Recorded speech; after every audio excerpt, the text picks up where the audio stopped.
Iniciando a palestra do primeiro dia de evento, com o palestrante Luiz Cláudio de Oliveira Antônio, especialista em educação de surdos, uma perspectiva bilíngue em construção pelo Instituto Nacional de Educação de Surdos, INES, e em docência no ensino superior pela Faculdade AVM.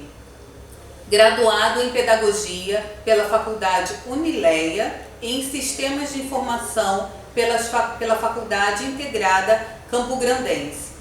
Certificado em Proficiência de Tradução e Interpretação na Língua Brasileira de Sinais e Língua Portuguesa pela UFSC. Tem experiência na área de educação com ênfase em ensino-aprendizagem, na área de tradução e interpretação de língua brasileira de sinais. Atualmente atua como assistente da direção do Departamento de Ensino Superior do Instituto Nacional de Educação de Surdos, INES, e tradutor e intérprete de língua brasileira de sinais e língua portuguesa na mesma instituição, e como professor 2 e intérprete de Libras na Secretaria Municipal de Educação de Nova Iguaçu, abordando o tema a atuação do professor intérprete. Boa palestra! Olá pessoal, boa noite para quem está assistindo à noite, bom dia para quem está assistindo de dia.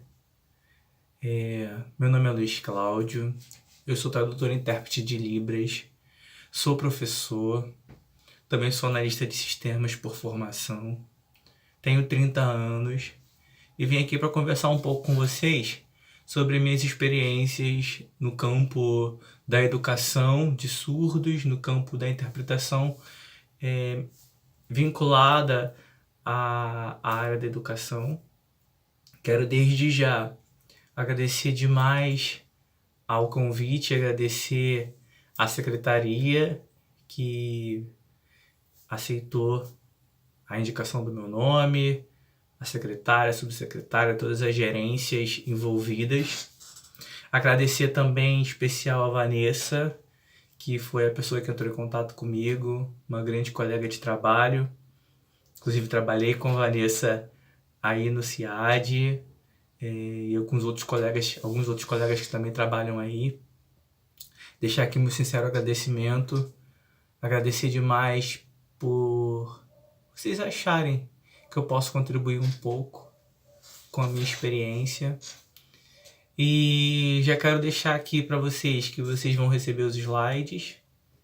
Já quero desejar que esse momento seja um momento rico, interessante, que a gente possa refletir um pouco sobre o campo da educação de surdos, sobre o campo da interpretação, sobre o que nós precisamos melhorar, o que nós temos no momento. É importante frisar isso também.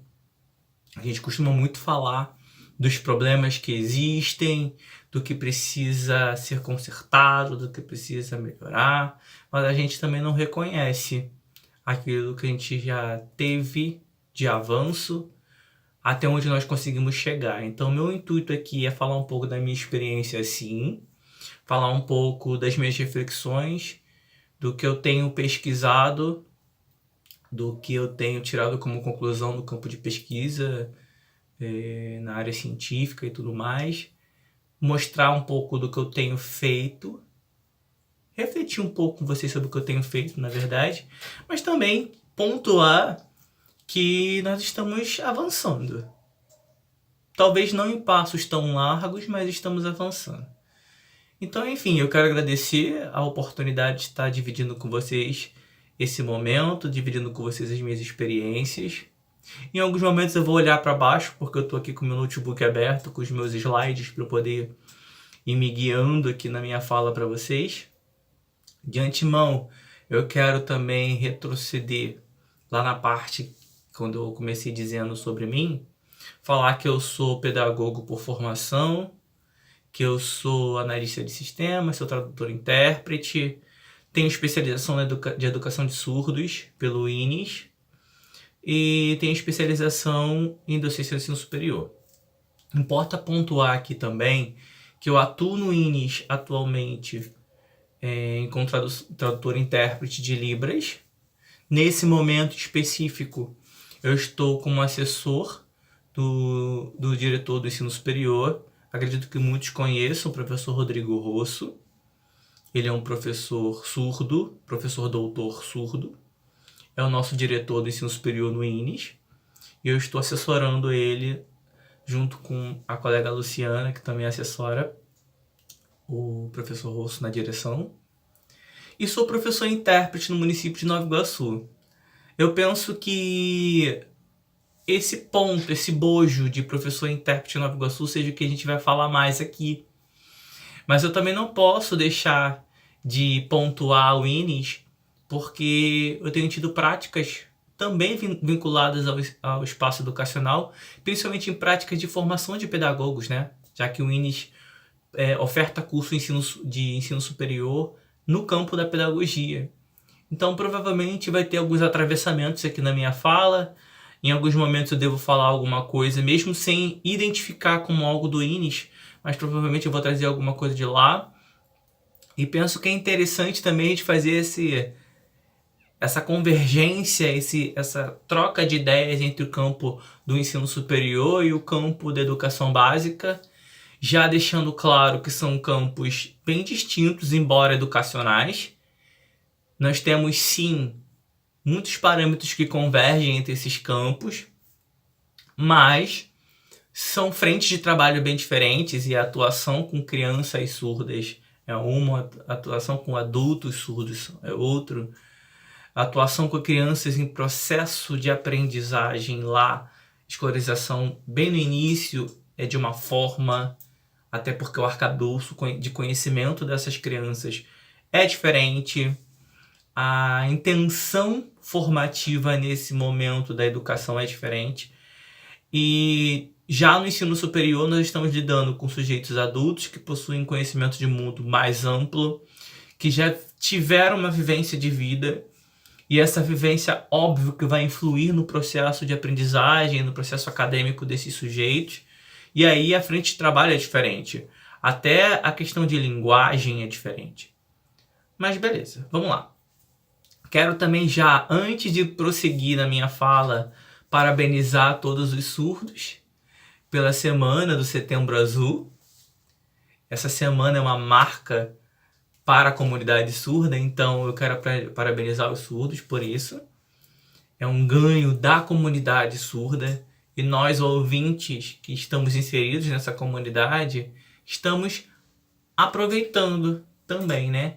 Recebendo aplausos, mas os aplausos são para os surdos, porque esses ganhos são deles, né? Então, parabéns para os surdos pelo Setembro Azul. E vamos lá. Então eu quero começar falando com vocês sobre quem é um intérprete. A gente está falando do professor intérprete educacional, né? Do sujeito que atua na educação, mas quem é um intérprete? Eu acho que esse ponto é um ponto bem interessante a gente começar a falar, uma vez que muitos ainda não sabem quem é esse sujeito, não sabem o que esse sujeito faz, não sabem qual é o papel dele na sala de aula, qual é o papel dele na escola, qual é o papel desse profissional nos campos que ele está engajado, envolvido, né? Então, antes da gente falar do professor intérprete especificamente, que é bom também a gente já salientar aqui que o professor intérprete é uma nomenclatura específica do município de Nova Iguaçu, onde eu trabalho. Quando eles lançaram o edital, eles escolheram essa nomenclatura, não é a nomenclatura oficial. Na verdade, a professora Neiva de Aquino Albrecht, ela tem uma pesquisa bem interessante, onde ela catalografa todas as nomenclaturas que nós temos para o intérprete no Brasil, especialmente no campo da educação. Então tem o intérprete educacional, tem o intérprete de Libras na educação, tem o professor intérprete, tem vários nomes. Se eu não me engano, salvo engano, são cerca de 12. Mas aí eu já deixo aqui para vocês a curiosidade de procurar os trabalhos da professora Neiva Albrecht. Inclusive, o último livro, não vou dizer que é o último, né, gente, porque eu não tenho certeza, mas o livro que ela lançou em 2015 sobre intérprete educacional, é bem interessante e fala um pouco sobre isso também. Então, para quem se interessar, já fica aí uma dica de leitura para aprofundamento desses conhecimentos e tudo mais. Então, importa a gente salientar que o professor intérprete é uma nomenclatura específica, no meu caso, de professores de intérprete que trabalham no município de Nova Iguaçu. Então, pode ser que existam outros municípios ou outros estados que também usem essa nomenclatura, mas isso não é um padrão, ok? Até porque a gente também pode pensar e trazer para a discussão a questão de que muitos dos intérpretes que atuam na educação pública não são servidores, são contratados. Então, aí vão usar todos os nomes mais possíveis, né? Intérprete educacional, professor intérprete, apoio educacional especializado, né? E aí não necessariamente é isso, porque a gente sabe que no serviço público existe a nomenclatura AEE, que diz respeito ao professor que atua na sala de recursos, né? Não só no município de Nova Iguaçu, mas em outros municípios também. E aí não necessariamente é o intérprete, mas aí existem esses equívocos, até porque nós também não temos uma legislação que, né, taxa o nome desse sujeito, a nomenclatura desse sujeito. E aí, obviamente, cada um chama do jeito que acha que tem que chamar, né? Na própria legislação a gente vê também algumas divergências nos nomes, nas nomenclaturas para esse sujeito. Vamos falar sobre o intérprete, então? Então, quem é um intérprete? Primeiro, a gente tem que entender que só precisa de interpretação ou de um profissional intérprete se houver duas línguas envolvidas, dois povos envolvidos. Eu não vou nem entrar no assunto de povos, porque existe uma discussão muito grande na área da ciência com relação a essa terminologia, né? Na verdade, porque é um conceito, mas não vou nem entrar nisso aí. Mas primeiro a gente tem que entender que existem duas línguas e que alguém precisa mediar. Então, no caso, a gente precisa de sujeitos surdos, que são usuários da língua brasileira de sinais, e aí importa a gente falar aqui também, a título de conhecimento e esclarecimento, que a língua de sinais brasileira, ela é uma língua nativa do nosso país, do Brasil. E aí a gente já pode então inferir que se existe uma língua brasileira, existem línguas que são utilizadas em outros países. Sim, parabéns para você, é isso mesmo. A Libras, a língua de sinais, ela não é universal. Ela é diferente. É claro que tem semelhanças, principalmente quando a gente fala de língua de origem. No caso, a língua de sinais brasileira tem origem na língua de sinais francesa, até por causa do Rouet, surdo francês que veio para o Brasil. E todas as línguas de sinais que derivaram também da língua de sinais francesa vai ter uma semelhança, assim como as línguas orais. Mas enfim, então para a gente não perder o fio da meada, voltando ao intérprete, eu preciso de ter um surdo sinalizante e um sujeito que não é surdo, um ouvinte, a gente costuma chamar, que é o usuário da língua portuguesa. E aí preciso de um intérprete para mediar esse conflito. Mas para a gente entender um pouquinho melhor sobre o intérprete de uma forma geral, eu trouxe para vocês pouquíssimas referências de legislação e de referências de formação e tudo mais, para a gente não entrar muito nesse campo.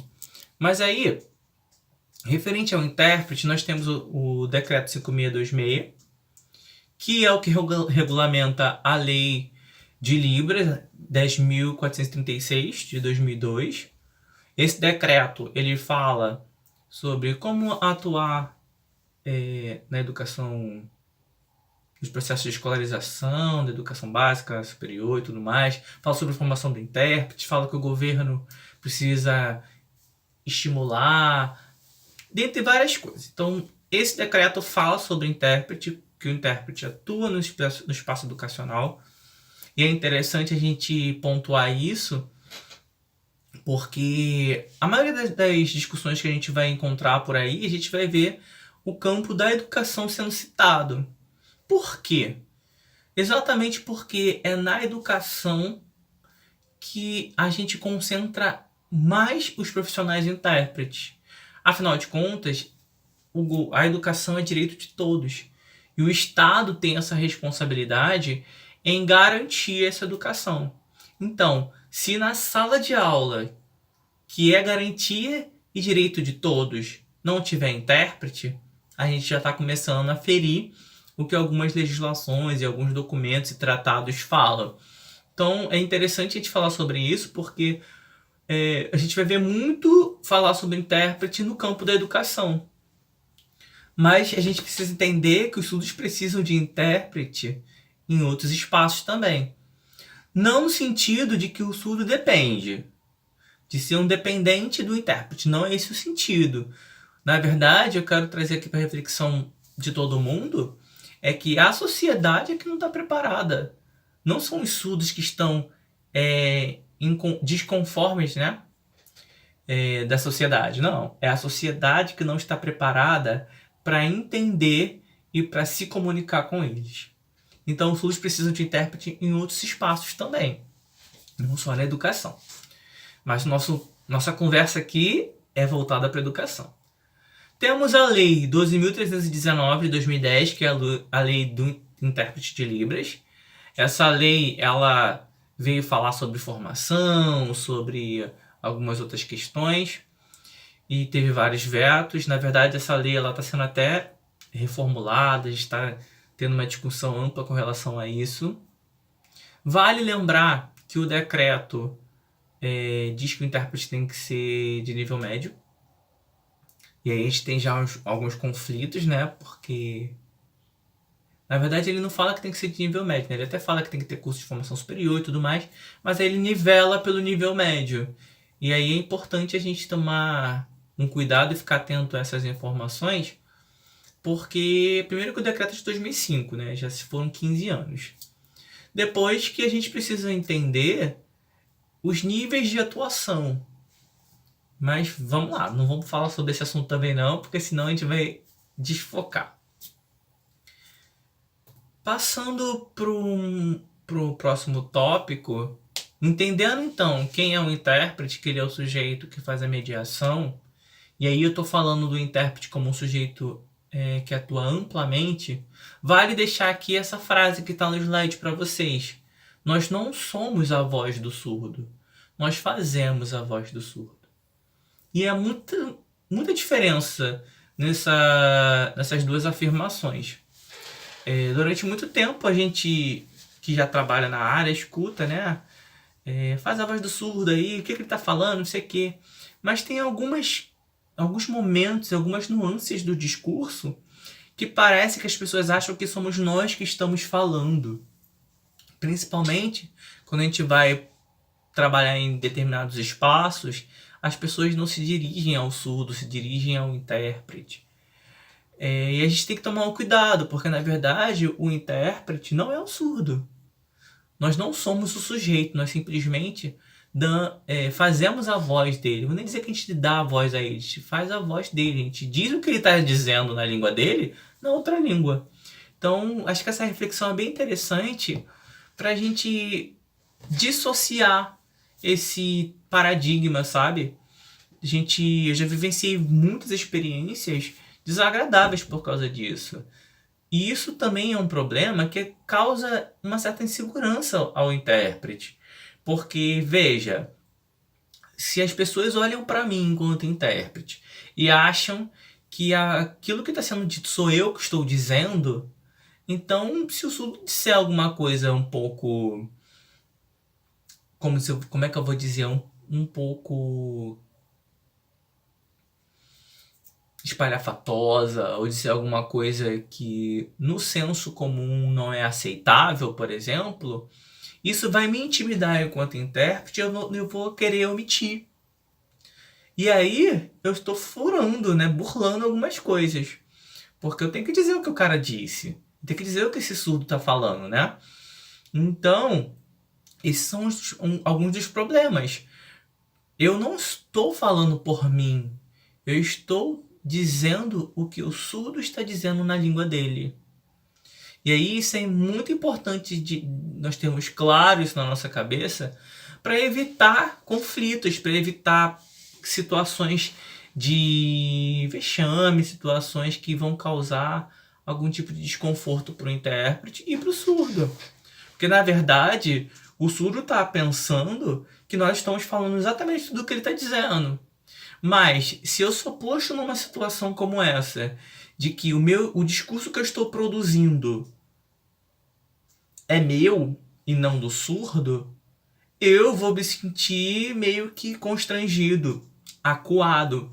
E aí eu posso, em algum determinado momento, querer então omitir algumas coisas por achar que para a plateia, né, que está me ouvindo, aquilo não é muito interessante, aquilo pode ser constrangedor. Então, para me privar, eu posso tentar querer omitir alguma coisa. E aí o surdo está pensando que o discurso dele está sendo dito. E aí quem é que está errado nessa tríade, né? Na verdade, nós temos um problema de comunicação, um problema de interação. Então é bom a gente deixar isso bem claro e compreender que o intérprete, ele não é a voz do surdo. Ele faz a voz do surdo. Ele traduz a fala do surdo. E é diferente. São coisas diferentes. Nesse próximo slide, a gente vai começar a falar um pouco da interface com a educação. Porque a gente está falando de quem é o intérprete, o que ele faz e tudo mais. Mas tá, onde que entra a educação em tudo isso? Primeiro a gente tem que pontuar que na Constituição, no artigo 205, ele fala que a educação é direito de todos. Que todos têm direito a acessar a educação. Então, sejam elas pessoas ouvintes, surdas, cegas, cadeirantes, com deficiência intelectual, com síndrome de Down, negro, branco, pobre, rico, todos temos o direito da educação. Isso é garantido na nossa Constituição. Então, pensando que a Constituição é de 88, olha quanto tempo nós já temos aí de uma afirmação que nós estamos lutando ainda para garantir. Embora já tenhamos também vários outros avanços e outros documentos e tratados que falam também a respeito disso, mas a gente precisa pensar que esse é um ponto de pauta que já está desde 1988, desculpa. Não obstante a isso, na verdade, nós estamos falando desse documento pontual. Mas eu posso até que me ousar em dizer que isso é uma discussão para antes disso, para outros momentos anteriores à instauração da Constituição. Mas enfim, então, levando em consideração a Constituição que diz o direito, né, que garante, que visa garantir o direito de todos os sujeitos, nós temos também, eu trouxe um outro documento para vocês, que é a Declaração de Salamanca. Declaração de Salamanca, na verdade, não é uma lei, é um documento de um acordo de vários países falando sobre a importância da pessoa com deficiência ter os seus direitos educacionais garantidos. Então, são dois marcos que trazem para a educação essa discussão. Pensando que todos nós passamos pelo ambiente educacional e que a escola é dever do Estado e da família, mas vamos tratar de Estado, do Estado garantir, então eu preciso que lá na sala de aula eu tenha garantido o acesso e permanência de todos os sujeitos, quer seja negro, quer seja branco, quer seja surdo, quer seja não surdo ouvinte, quer seja cego, quer seja cadeirante, quer seja quem for. O Estado tem que garantir isso. Então, por isso, é um ponto bem interessante de reflexão para pensar que o porquê que tem muito intérprete na educação. porque esse é um espaço onde todos têm que passar. E caso a família não coloque, por exemplo, o seu filho surdo na escola, eles vão responder isso perante a lei. Então, vou colocar meu filho na escola. Tá. E aí? Se essa criança é surda, se ela não tem o português ainda como segunda língua, nem, muito menos como primeira, né? E nem vai ter, porque é a segunda língua desse sujeito. E não fala, provavelmente, esse surdo também não é usuário da língua de sinais, levando em consideração que cerca de 95% dos surdos brasileiros são filhos de pais que não são surdos. Isso significa que não existe input linguístico, input da Libras em casa, uma vez que os pais desconhecem essa língua. Então eles vão chegar na escola para ter acesso. Então lá na escola eu preciso de ter alguém que ampare. Ok? E aí eu trago para vocês alguns autores. Já citei Albrecht para vocês. Esse Albrecht 2015 é o livro que eu comentei, que fala sobre intérprete educacional. Um livro muito interessante. No final, lá nas referências, vai ter também, quem quiser procurar melhor pela referência, dá uma olhadinha depois lá no final. Trago um artigo meu escrito com a professora Celeste Kelman e com a Paola, uma amiga minha, intérprete. Nós escrevemos sobre intérprete educacional, formação e atuação do intérprete educacional em salas inclusivas. Esse ponto eu vou trazer um pouquinho mais na frente, que eu vou socializar com vocês alguns dados da pesquisa que eu fiz e que eu cataloguei, né, e que eu consegui registrar. Belém, 2010, a dissertação da professora Laura Jane Belém. Ela trabalha no município do Rio de Janeiro, no Instituto Helena Tipoff, e também trabalha lá com a gente no INES. Mas a Laura, ela pesquisa sobre esse conceito de intérprete educacional já tem um tempo. E a dissertação dela fala sobre o intérprete educacional no ensino médio. É bem interessante porque a gente quase não acha nenhum artigo, nenhuma produção acadêmica focando o intérprete educacional no nível médio. E a Laura fala sobre isso, é bem legal. Costa, 2017, também é uma colega minha intérprete. Ela trabalha no INES comigo e também trabalha no município de Nova Iguaçu. Essa referência é da dissertação dela também. Ela falou sobre professores intérpretes no município de Nova Iguaçu, especificamente na escola Apolo, onde ela trabalha. Não é o meu caso, eu trabalho numa outra escola, não na escola Apolo. Então ela fez uma pesquisa e essa referência traz à luz a dissertação dela. E por fim, mas não menos importante, Lacerda, 2010.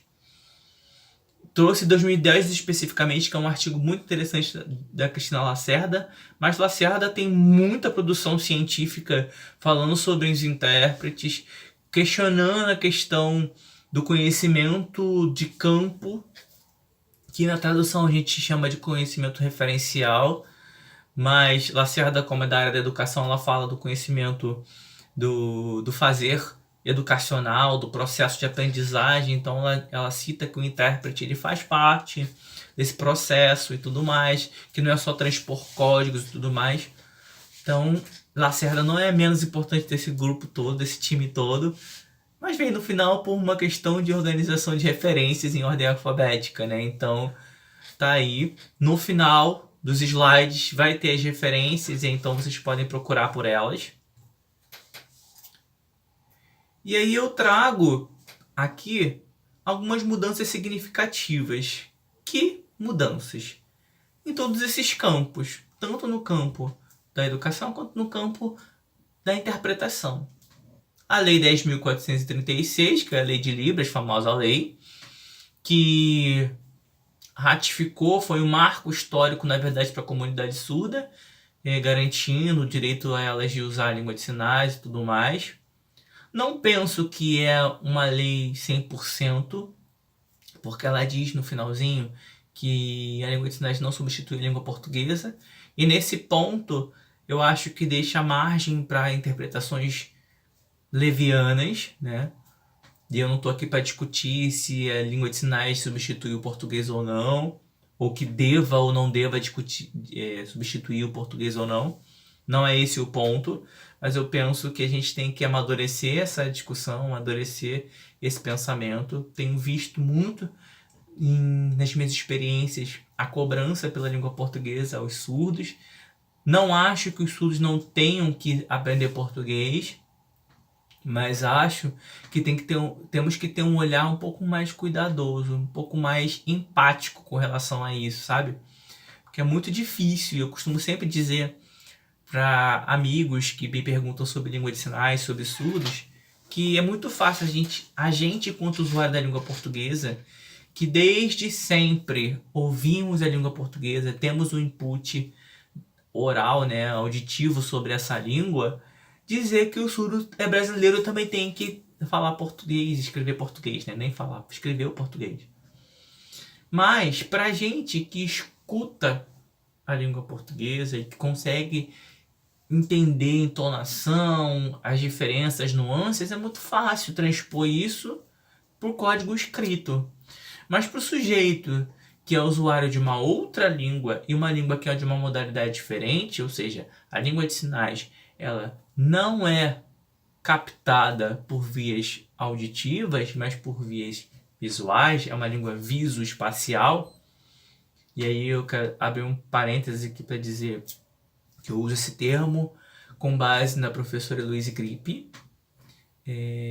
Na dissertação dela, ela usa esse termo, eu acho que é um termo mais apropriado, visoespacial, não visogestual, ao meu ver, porque eu acho que visoespacial abre precedente para a gente misturar o gesto no meio dessa discussão, e não é o caso. Nós estamos falando de visoespacialidade, porque a língua de sinais ela se dá no campo espacial e no campo da visão. Então eu acho que é o mais adequado. Quem tiver interesse, procura a dissertação da professora Heloise Grip Diniz. Eu não vou lembrar agora aqui qual é o ano da dissertação dela, mas procura, dá um Googlezinho, procura lá no Google que vocês vão achar. É muito interessante. Ela faz um comparativo da língua de sinais de antigamente com a língua de sinais de hoje. É bem interessante a dissertação dela. Ela, por ser uma pessoa surda, por ser filha de pais surdos, então ela via a língua de sinais que os pais utilizavam, a língua de sinais que os surdos mais jovens utilizam. É bem legal, bem interessante. Dá uma olhadinha lá se você estiver interessado na dissertação da professora Heloise Grip, que vocês vão gostar. Então, a lei da Libras é um marco muito importante para a comunidade surda, e porque a partir dela que surgiu o Decreto 5626, que é o que regulamenta a lei e fala desses pormenores que a lei não fala. Então, acho que é um marco muito interessante, porque a partir do Decreto 5626, que nós também começamos a discutir outras questões. Não que essas questões não estivessem sendo discutidas antes, né? Se a gente for ver os trabalhos que a FENES fazia antigamente, nós vamos ver que antes mesmo desse período já se tinha encontro de intérprete, se tinha discussão desse campo e tudo mais. Mas a partir do decreto a gente pode pontuar e precisar mudanças, como por exemplo a instituição do ProLibras, que durante 10 anos ia se ter o ProLibras até que aquilo que o decreto preconizava, que era formação, que era seja em nível de extensão ou de nível técnico ou do curso superior de letras libras e tudo mais, enquanto nesse processo de transição citados e formados para tal, o ProLibras faria isso. E aí eu acho que vale abrir a gente aqui um parêntese para falar que o ProLibras ele não é uma formação. O ProLibras ele é uma certificação. O que é isso? Então, eu sou usuário de língua de sinais, eu atuo enquanto intérprete, ou nunca atuei enquanto intérprete, mas aí eu não tenho uma comprovação. Então, o ProLibras me servia como uma forma de avaliação. Eu era avaliado, você fazia uma prova, e se você estivesse apto, você exibia uma certificação de que você é tradutor e intérprete. Outro ponto interessante de falar sobre o ProLibras é que ele já está extinto. Nós não temos mais o ProLibras, mas ele existiu, né? E existiu em nível médio e nível superior. E existiu também para o ensino da Libras. Então você podia selecionar o ensino da Libras. Eu quero fazer o ProLibras para ensinar Libras. E você ia ser avaliado para isso. Ou você poderia se inscrever para ser intérprete de nível médio ou de nível superior. Enfim, isso para garantir o mínimo de formação. O mínimo de... Formação não, gente. O mínimo de comprovação, né? Porque o ProLibras não é uma formação. E aí, mais recentemente, em 2015, nós temos a LBI, a Lei Brasileira de Inclusão. É a Lei 13.146. A LBI veio para ratificar algumas coisas, para endossar o direito de educação aos sujeitos, o direito às pessoas com deficiência. E aí veio também para trazer um comichãozinho para a gente no campo da formação do intérprete. Por quê? Nós tínhamos alguns dispositivos legais que vinham falando sobre isso, mas o que era factual? A factualidade que existia era um intérprete de nível médio, que era o que o decreto nivelava por baixo. Tinha sim colegas que tinham ido para o ensino superior, que tinham feito formação, mas muitos não. Então a LBI veio para também ratificar isso, não que não fosse já pauta de discussão e de pleito dos intérpretes, né? Da categoria. E daí a gente fala porque a categoria de intérprete já vem discutindo isso. O intérprete que atua no ensino superior, ele não é que ele seja melhor intérprete do que o intérprete que atua no ensino médio ou na educação básica. Mas é uma área, é um campo específico do conhecimento e ele precisa de uma capacitação específica para aquele espaço, para aquele discurso, até mesmo para fazer a voz dos surdos, para entender o discurso e tudo mais. Então, é um ponto bem importante da gente refletir. Não é a pauta da nossa conversa, mas a gente fala um pouco sobre ele. E aí eu trago para vocês aqui alguns dados da pesquisa que eu fiz, que eu publiquei em 2015 com a professora Celeste Kelman e com a Paola Mota, amiga minha.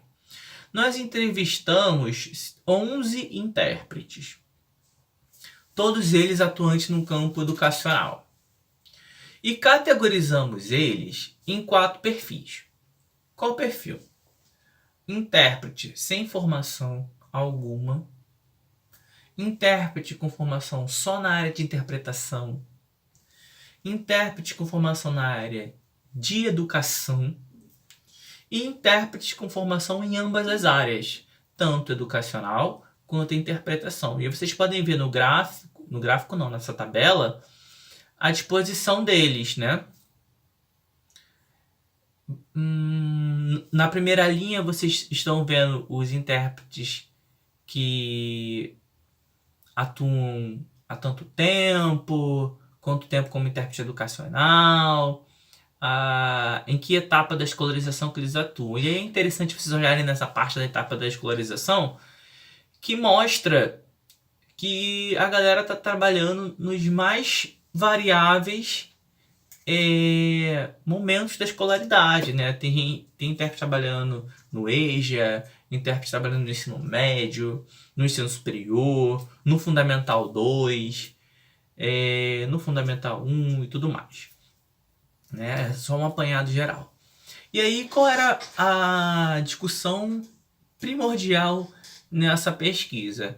Na verdade, a gente queria aferir se era realmente importante ter formação dupla, né? Formação tanto como intérprete como educacional, na área de educação, se era importante.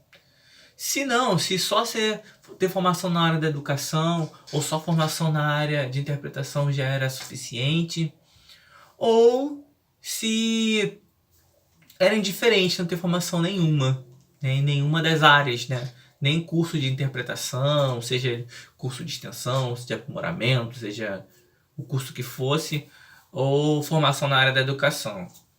E aí esse era a intenção dessa pesquisa, a gente descobrir e discutir esse ponto.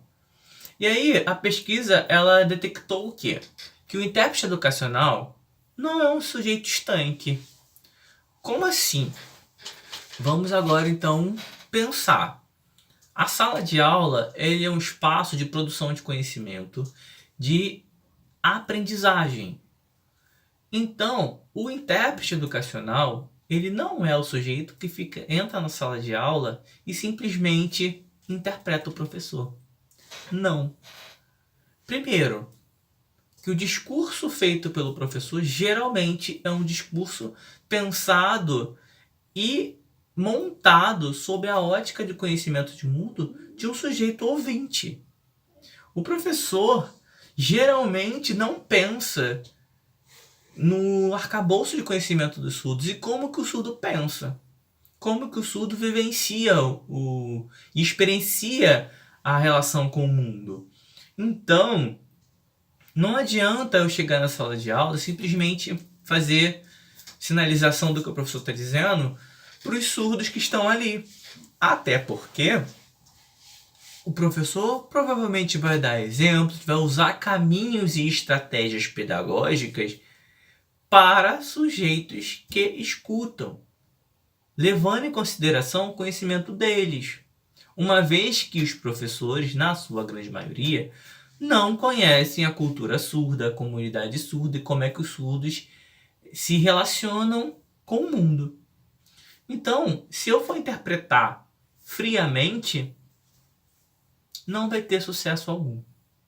Então, a pesquisa notou isso, o que era realmente uma hipótese nossa, que já era assim uma desconfiança nossa. Porque o ambiente de aprendizagem é um ambiente vivo. E todos os sujeitos que permeiam esse ambiente fazem parte do processo. Então, o intérprete que atua na sala de aula, ele também é um agente educacional.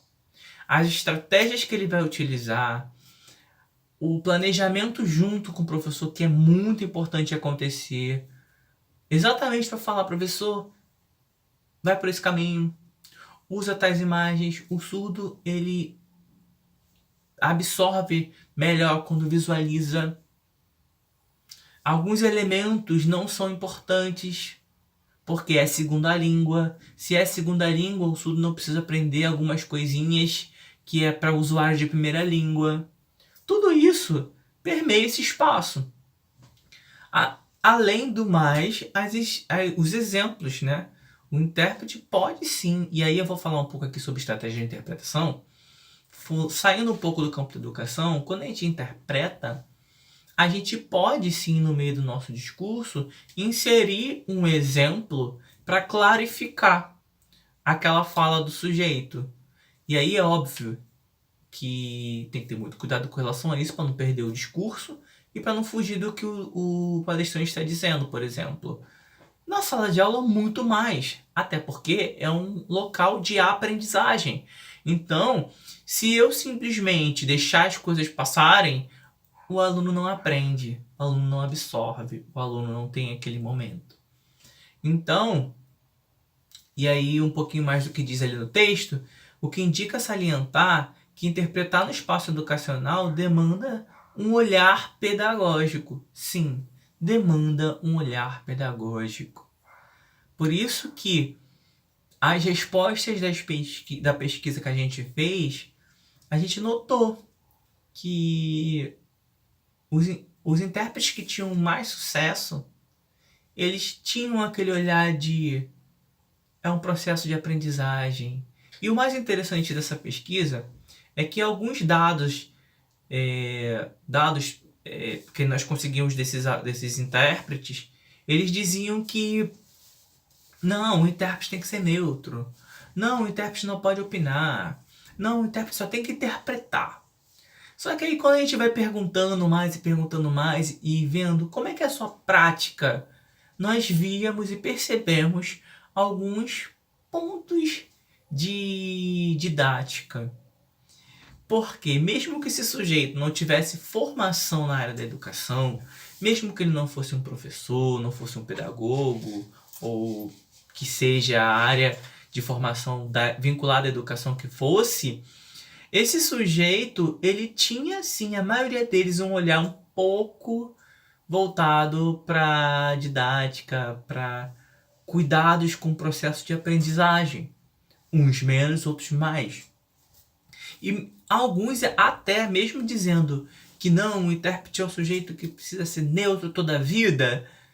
Mesmo assim, esse no final dizia que não, a gente tem que ter um olhar mais cuidadoso, não sei o quê. Enfim, o que a pesquisa de forma geral trouxe para nós? Os intérpretes que tinham uma formação dupla, como intérprete e como professores ou como agentes da área da educação, eles se saíam melhor. Porque eles dominavam técnicas de interpretação, dominavam o processo interpretativo bem, porque fizeram formação, e também dominavam bem o que o campo educacional trazia. Esse processo de aprendizagem, esse processo interpessoal, essa tríade professor, aluno, intérprete, e até mesmo professor, alunos e intérprete, porque o intérprete na sala de aula, ele passa a ser, sim, um partícipe. E os demais alunos, eles também prestam atenção, eles também interagem, eles também querem aprender Libras, eles também querem conversar com o surdo e perguntam ao intérprete qual o sinal para isso, como é que eu faço isso para ele, ou fala para ele, não sei o quê. Então, esse é o ambiente que a gente está falando. Essa pesquisa que eu fiz em 2015 com a professora Celeste Kelman e com a Paola. E aí eu trago para discussão aqui algumas reflexões que tenham mais a ver com a minha prática. Antes de falar das reflexões, vamos lá. Eu sou professor e intérprete no município de Nova Iguaçu. Trabalho numa escola que não é polo, é uma escola que está distante do centro de Nova Iguaçu. Nessa escola nós temos, no momento, um aluno surdo e uma aluna implantada. A aluna implantada, ela estuda, se eu não me engano, no 6º ano. O aluno surdo, o aluno que eu atendo, ele estuda no 4º ano de escolaridade.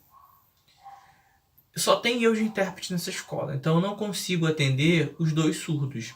Eu só consigo atender um. Vale também a gente pontuar aqui que esse surdo que eu atendo, ele está isolado dos seus pares linguísticos. O que é isso, Luiz? Ele não tem outros surdos para interagir, nem em sala de aula e nem fora dela.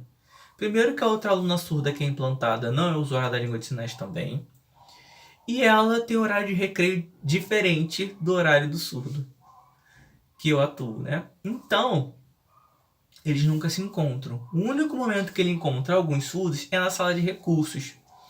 Porque no entorno da escola que eu trabalho, algumas escolas não possuem sala de recursos com Libras. As que possuem são muito raras. Então o que acontece? A nossa escola, como uma escola que tem um acesso melhor, os surdos que estudam em outras escolas próximas acabam indo fazer sala de recursos de Libras na minha escola. E aí a professora, que é professora de Libras, nós temos uma professora de Libras lá na escola, ela junta os surdos no mesmo encontro para tentar proporcionar esse momento de troca linguística com seus pares e tudo mais. Então esse é o único momento que o aluno tem acesso a outros alunos surdos, né, a outros usuários da língua de sinais. Nessa escola que eu atuo, ele estuda no 4º ano, então eu atuo com ele em sala de aula, só que ele não é sinalizante. E aí eu já trago aqui para a conversa o primeiro ponto de reflexão que eu deixei aí nos slides, surdos não sinalizantes. Eu já toquei esse assunto um pouquinho antes. Eu falei que 95% dos surdos brasileiros, cerca de 95% dos brasileiros, são filhos de pais que não são surdos. O que implica o quê?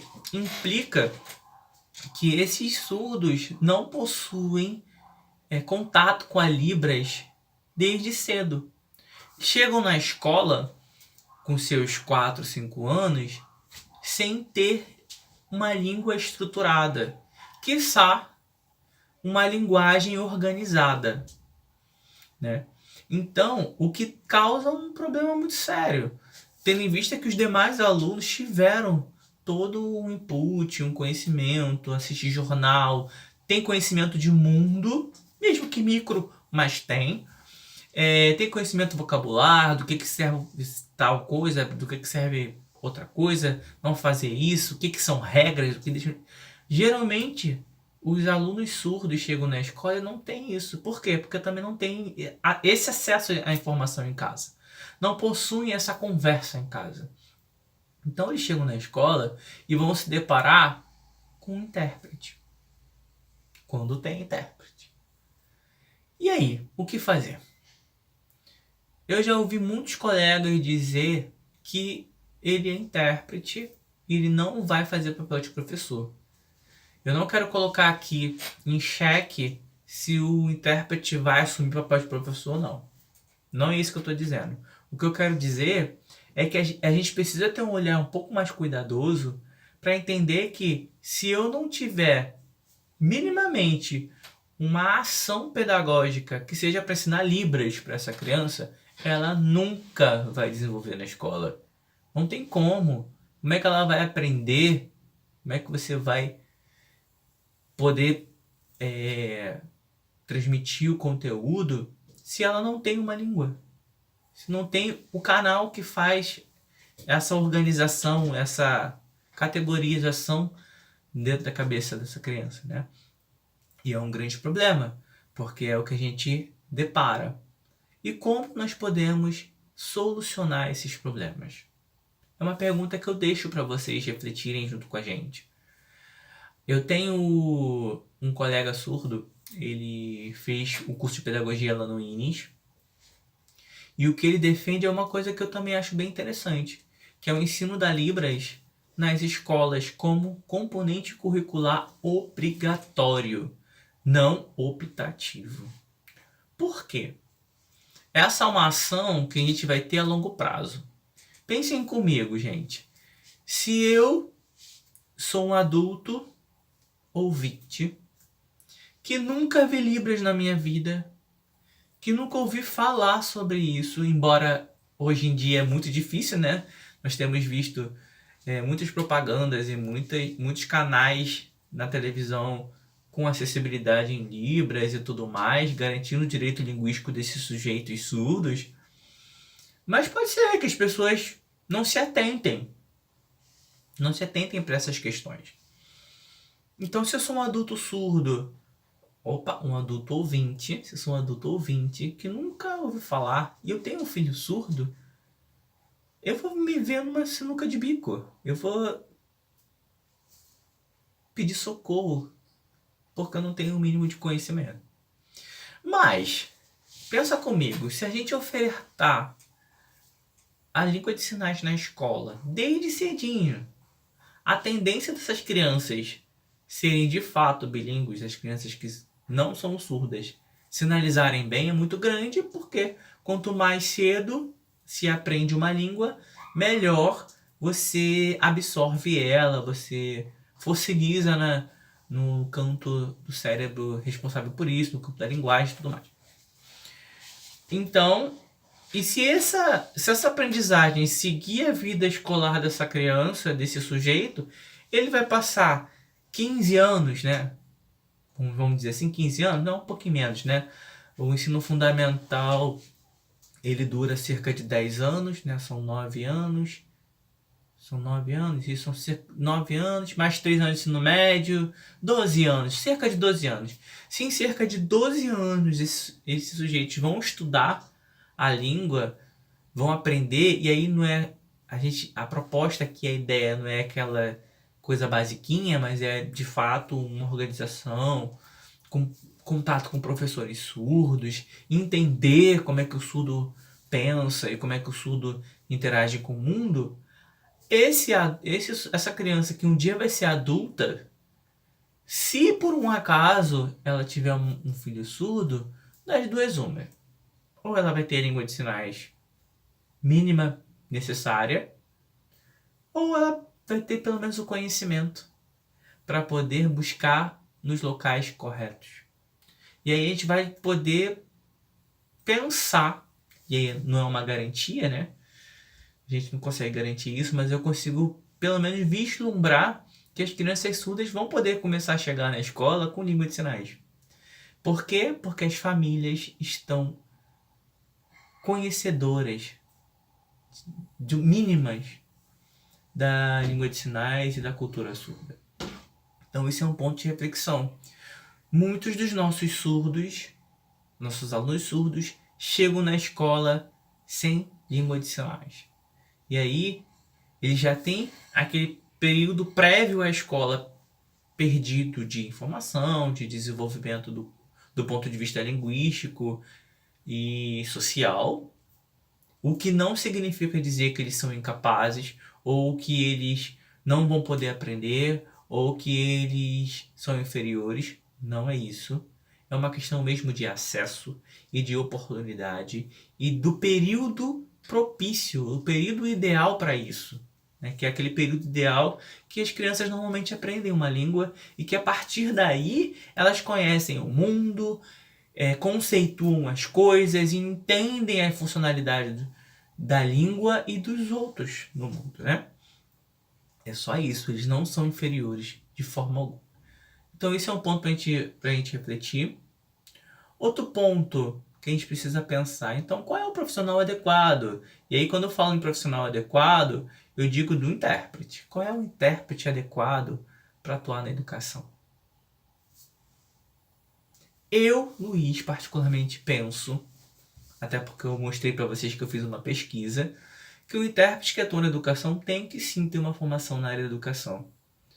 Ele não vai ser professor, não é para ele atuar como professor, mas ele precisa minimamente entender como é que funciona o processo de aprendizagem, do ponto de vista pedagógico, do ponto de vista didático. Porque todos nós sabemos, todos nós participamos da escola, todos nós passamos pela escola, todos nós fomos alunos, então a gente conhece o que é a escola, mas a gente conhece a escola enquanto aluno. Eu não conheço a escola enquanto sujeito que estudou para entender como que funciona o processo. Então, ao meu ver, o intérprete que atua na educação precisa sim ter formação na área da educação. Que seja um curso, que seja a formação de professores. Aí a gente precisa discutir mais com relação a esses pontos, né? Se precisa mesmo ou não. Mas eu, por exemplo, sou professor por formação. Fiz o magistério, depois eu fiz a pedagogia, então eu tenho formação na área da educação de verdade, né? Não só um conhecimento, e para mim isso é muito importante, porque eu olho para o processo de aprendizagem de forma diferente. Eu sento com o meu professor, com o professor regente da sala de aula, e converso com ele de igual. Quando ele me falar algum elemento técnico da área, eu entendo esse elemento técnico e posso rebater ou sugerir, ou propor, ou acrescer com um olhar técnico também da área. Não só um olhar da língua, não só um olhar da interpretação, mas também um olhar do campo da aprendizagem, do campo da pedagogia e da didática. Isso é muito importante. Então, ao meu olhar, ao meu ver, eu penso que o intérprete precisa sim ter. Mas é algo que a gente precisa discutir. Inclusive, tem um amigo, o nome dele é professor Luiz Brabo. Ele trabalha com intérpretes na área jurídica. E ele tem feito algumas lives esses dias. Eu participei de uma live dele até. Ele abriu a minha câmera, eu conversei com eles lá. E a gente estava falando sobre essa questão do intérprete ter conhecimento e formação específica nas áreas. Eu penso que isso é muito importante. Se a gente for discutir formação de uma forma mais ampla, eu penso que a inicial do intérprete tem que ser na área da interpretação. Porque eu preciso saber o que é interpretar. Ser uma pessoa bilíngue que sabe as duas línguas não significa ser intérprete. Não significa que eu tenho todos os elementos necessários para fazer uma interpretação. Porque, veja, eu estou escutando uma fala, eu tenho que processar essa fala e dizer isso na outra língua. Dizer isso de uma forma neutra. E aí, o que seria isso? Não digo nem neutro, imparcial. Por quê? Eu não posso fazer juízo de valor daquilo que eu estou ouvindo. Eu tenho que pegar essa fala e dizer na outra língua. Esse processo não é um processo simples. Um sujeito bilíngue, só bilíngue, ele entende nessa língua e entende nessa outra língua. Mas o processo é diferente. Então, ser apenas bilíngue não significa que eu sou um bom intérprete. Isso de uma forma ampla. Vamos pensar ainda na educação. Olha que sério que é. Então, eu estava discutindo com esse meu amigo sobre essas questões de ter formação específica. A gente chama de formação especializada. Acho que é um tema interessante. Deixo aqui no ar só para vocês pesquisarem um pouco mais, procurarem saber um pouco mais sobre isso, porque é muito interessante. Uma outra reflexão que eu trago para vocês é o que está no slide como escola versus professores despreparados. É a escola despreparada, professores despreparados para atender, para lecionar alunos surdos.